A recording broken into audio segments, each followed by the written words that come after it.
Yang pertama, saya menemukan banyak sekali orang di Indonesia tidak mau tahu dan tidak tahu tentang Masjid Aqsa. Sehingga mereka bisa dikatakan minim sekali menghubungkan antara doanya dengan Masjid Aqsa ini atau memohon kepada Allah agar memberikan kemenangan kepada mereka. Dari sisi lain, juga media banyak sekali membesar-besarkan permasalahan sehingga umumnya kaum muslimin takut untuk datang ke sana. Takut karena ada keributan, takut karena tidak ada keamanan. Saya perlu menyampaikan jemaah sekalian bahwasanya memang betul Palestina sedang dijajah oleh orang-orang Yahudi. Semoga Allah memenangkan mereka. Sebagaimana dulu Indonesia dijajah oleh Jepang. Tapi kaum muslimin di Indonesia pada saat itu hidup. Mereka bertransaksi, mereka makan, mereka sekolah. Tapi ada penjajah dan mereka berusaha melawan. Begitulah keadaan saudara-saudara kita di sana.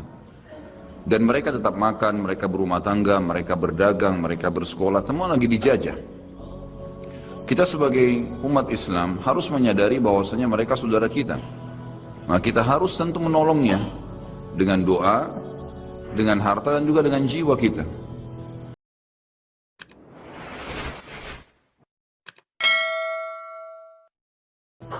Dari sisi lain, selain memang dasarnya di sana muslimin sedang tertindas dan mereka punya dua alasan yang sangat mutlak kenapa mereka harus mempertahankan diri mereka di sana, dan juga kenapa kita harus membantu mereka. Pertama, karena Islam, mereka muslim.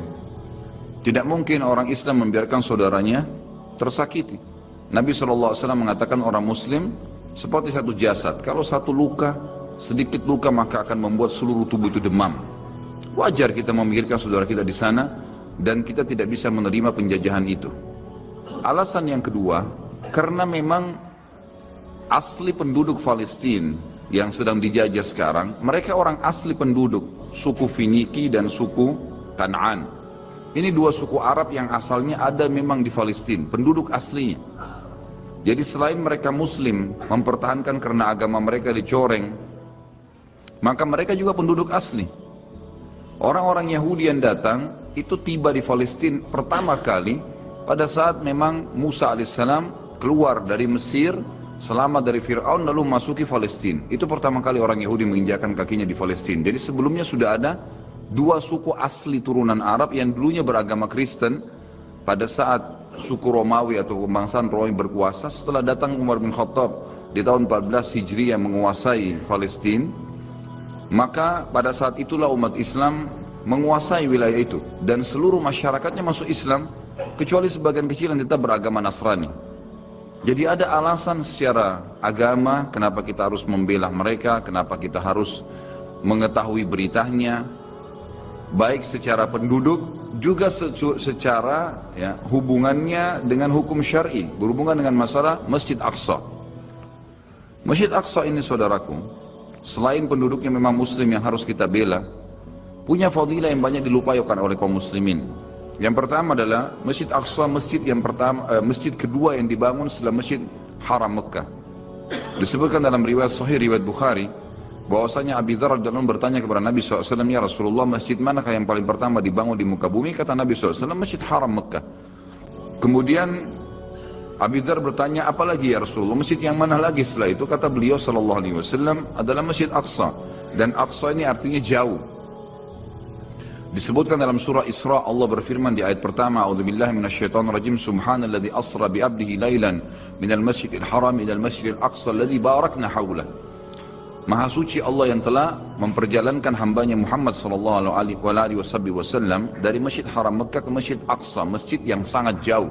Karena pada saat itu jaraknya antara Masjid Haram dan Masjid Aqsa kalau menunggangi kuda tercepat sebulan. Jadi sangat jauh yang telah kami berkahi di sekitarnya. Baik, yang kita ini titik beratkan di sini teman-teman sekalian, Abi Dzar berkata, kata Nabi SAW, Masjid Aqsa masjid yang kedua. Kata Abi Dzar, berapa tahun antara keduanya? Kata Nabi SAW, 40 tahun. Artinya dia masjid yang kedua. Hadis yang kedua menyebutkan dalam fadilah Masjid Aqsa adalah hadis yang masyhur, yang sahih, di mana Nabi SAW juga riwayat Bukhari bersabda, tidak boleh orang mengunjungi masjid secara khusus kecuali 3 masjid. Masjid Haram Mekah, masjidku ini di Madinah, masjid Nabi SAW, dan juga masjid Aqsa. Jadi masuk di dalamnya masjid Aqsa ini. Juga dalam hadis berhubungan dengan masalah itikaf, kata Nabi SAW, itikaf yang paling afdal ada di 3 masjid. Di masjidku ini, di masjid Mekah yang ada Ka'bah, dan masjid Ilya atau masjid Aqsa. Fadilah yang lain adalah hadis Nabi SAW yang berbunyi, Abi Dzar berkata, kami telah berselisih, kami sedang berdiskusi di antara sahabat-sahabat Nabi di masjid Nabi SAW di Madinah, lalu kami berkata satu sama yang lain, mana yang lebih afdal ya, solat di masjid ini atau solat di masjid Aqsa? Maka Nabi SAW keluar lalu berkata, solat di masjidku ini 4 kali lipat dibandingkan masjid Aqsa. Hadis ini berarti menjelaskan masjid Aqsa 250 kali lipat dibandingkan tempat lain, karena masjid Nabawi 1000. Lalu kata Nabi SAW, tapi ketahuilah sebaik-baik tempat solat adalah masjid Aqsa. Sebaik-baik tempat sholat adalah masjid Aqsa. Dan akan datang nanti satu waktu, ini seakan-akan Nabi SAW menceritakan tentang keadaan sekarang. Seseorang yang tinggal di sana tidak memiliki tanah lagi kecuali senilai dengan tali sendal mereka. Tali sendal mereka. Dan mereka tetap mempertahankannya karena ingin melihat Baitul Maqdis. Seperti menceritakan tentang keadaan muslimin sekarang. Lalu kata Nabi SAW, ketahuilah tanah sekecil itu pun di masjid di sekitar Baitul Maqdis, sekitar Masjid Aqsa, senilai dengan tali sendal, artinya sangat murah. Tali sepatu kalau kita beli sekarang anggap 10.000 rupiah. Senilai itu pun tanah kita milikin di sana karena ingin melihat Baitul Maqdis, kata Nabi SAW, lebih baik daripada dunia dan seluruh isinya. Ini fadilah yang jarang orang dengar, gitu kan? Mestinya tahu kalau di sana itu mempertahankan tanah sebersih seperti tali sendal saja sudah lebih daripada seluruh isinya. Ini sudah satu hal yang luar biasa. Hadis yang lain juga berbunyi, kata Nabi SAW, waktu ditanya oleh Maimunah radhiyallahu anha, istri Nabi SAW dari turunan Yahudi Quraidah, ada yang mengatakan, hamba sahaya Nabi SAW. Dia mengatakan, ya Rasulullah, beritahukan kepada kami tentang Baitul Maqdis. Kata Nabi SAW, sholatlah kalian semua ke sana. Karena sholat di sana sama dengan 1000 dibandingkan tempat lain. Hadis ini lebih kuat daripada tadi 250 kali lipat. Karena itu hadisnya hasan, ini hadisnya sahih. Berarti dari hadis ini, kata ulama hadis, menandakan kemungkinan besar Masjid Nabawi itu adalah 4000, bukan cuma 1000. Karena kalau kita berpegang juga pada hadis tadi, sholat di masjidku ini 4 kali lipat dibandingkan masjid Ilya atau masjid Aqsa, berarti menandakan dikuatkan dengan hadis yang kedua 1000 ini di masjid Aqsa, berarti masjid Nabawi 4000, atau memang dasarnya masjid Aqsa dan masjid Nabawi sama 1000. Ringkas cerita dia punya fadilah, kata Nabi, karena sholat di dalamnya sama dengan 1000 dibandingkan tempat lain. Kata Maimunah radhiyallahu anha, lalu bagaimana dengan orang yang tidak mampu ya Rasulullah, tidak bisa ke sana? Kata Nabi SAW, dia minimal menyumbang minyak untuk menerangi Masjid Aqsa. Jadi orang zaman dulu pakai minyak untuk nyalakan api.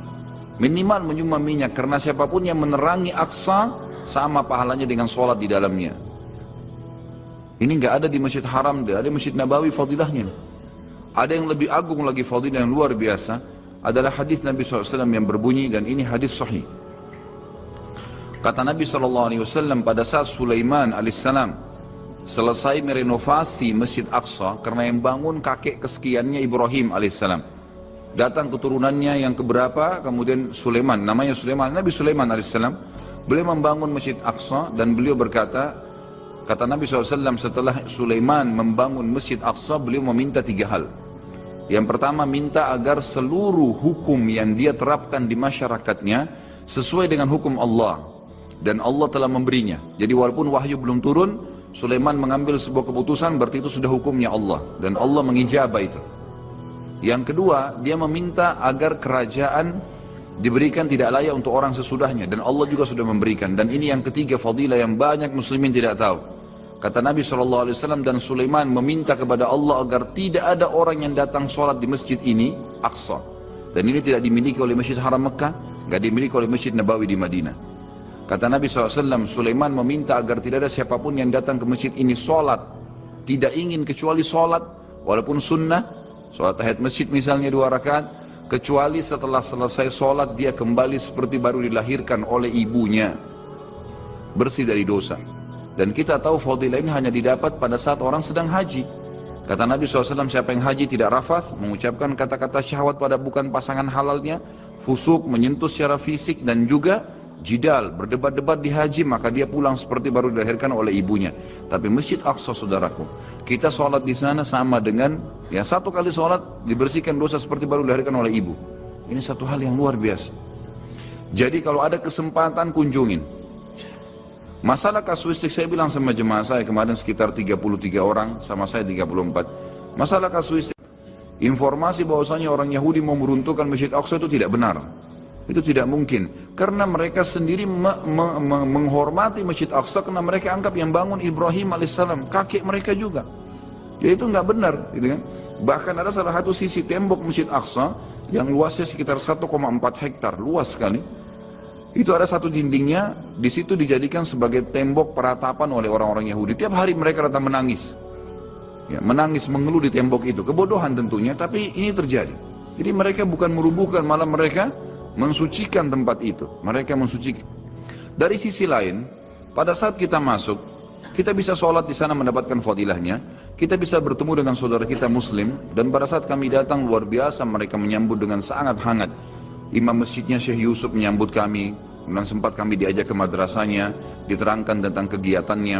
Kemudian juga ada banyak kaum muslimin yang sedang sholat, bertemu pada saat berpapasan, ditanya dari mana.